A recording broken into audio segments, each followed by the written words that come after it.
pada kesempatan ini kita akan belajar SBDP tentang keunikan motif hias Nusantara.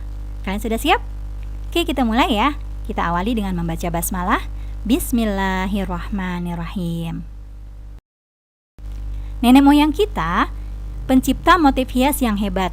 Pada awalnya, mereka melukis motif hias pada tubuh dan baju dari kulit kayu.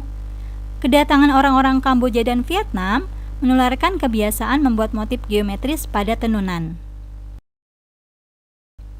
Hal ini dikembangkan oleh nenek moyang kita sehingga tercipta berbagai bentuk motif hias yang diterapkan pada berbagai karya seni rupa, termasuk kain.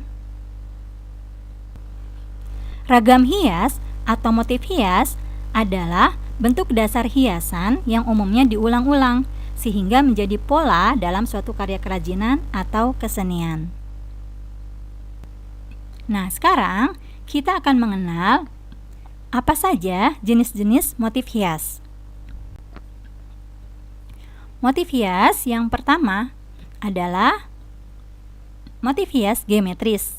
Lalu yang kedua adalah motif hias naturalis. Nah, menurut temanya, motif hias naturalis ini terdiri dari 3. Yang pertama adalah motif hias flora atau tumbuhan. Lalu yang kedua, motif hias manusia. Dan yang ketiga adalah motif hias fauna atau hewan.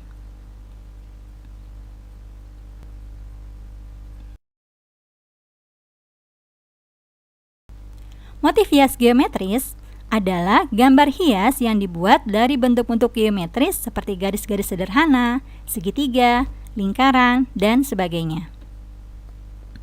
Motif ini sering dijumpai di Pulau Jawa dan Sumatera. Berbagai motif sederhana itu dapat diatur dengan pola yang teratur dalam irama pengulangan yang dinamis, sehingga menghasilkan ragam hias yang estetis. Nah, berikut kita lihat contoh dari motif hias geometris. Ini adalah ragam hias atau motif hias dari Arab kuno. Lalu, yang ini adalah ragam hias atau motif hias dari Tiongkok. Dan ini motif atau ragam hias dari Toraja. Nah, ini adalah tifa, yaitu alat musik dari Papua yang di dalamnya itu dihias dengan motif hias geometris.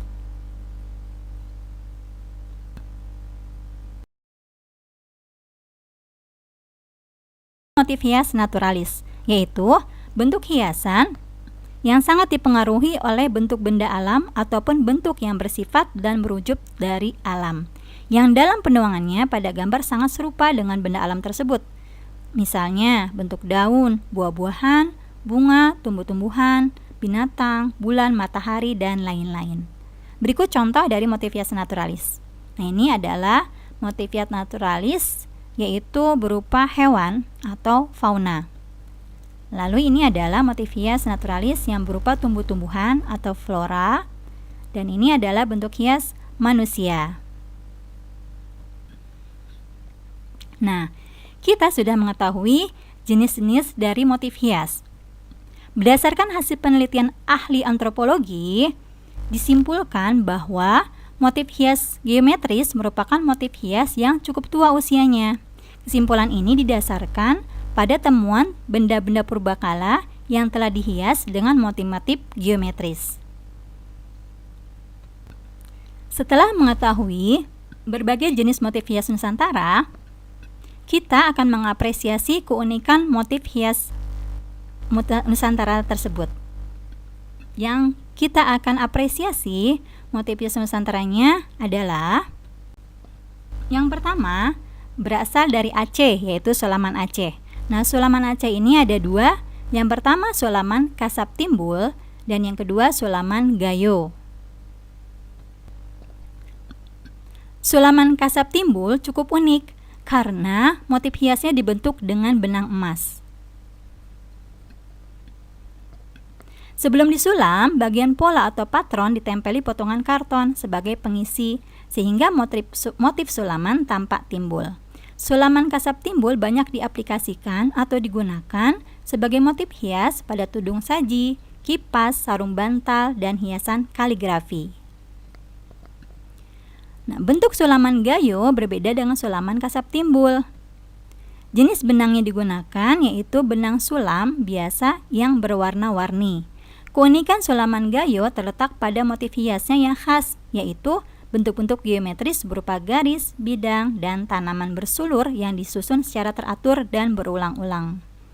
Warna-warna tradisional yang sering digunakan antara lain merah, hijau, kuning, dan putih di atas warna dasar hitam, coklat, atau warna gelap lainnya.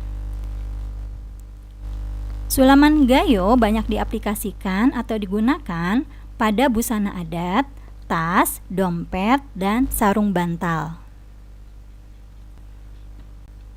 Nah, berikutnya motif hias dari Bali yaitu kain poleng. Kain poleng adalah kain bermotif kotak-kotak hitam dan putih berselang-seling. Kain ini merupakan kain khas Bali yang sering digunakan pada bangunan pura atau kuil, dipasang pada arca batu, dipakai sebagai baju luar oleh pendeta dan penari dalam tarian ritual, serta diselimutkan pada gendang. Nah, keunikan kain poleng ini terletak pada makna simboliknya. Motif kotak-kotak hitam dan putih secara berselang-seling ini mengandung makna dua hal yang berlawanan tetapi selalu berpasangan, yaitu baik dan buruk. Berikutnya adalah kain tenun Toraja. Kain tenun Toraja ini banyak dibuat untuk cenderamata khas Toraja. Nah, keunikan kain ini terletak pada motif hiasnya yang berupa bentuk-bentuk rumah adat tongkonan, kerbau, ayam, corak-corak kait, dan bentuk-bentuk khas Toraja lainnya. Nah, demikian materi kita pada hari ini tentang motif hias Nusantara. Semoga setelah kita mempelajari materi ini, kita semakin cinta dengan Indonesia yang kaya akan budaya, ya. Kita lebih menghargai budaya Indonesia dibanding budaya dari luar negeri. Oke, teman-teman.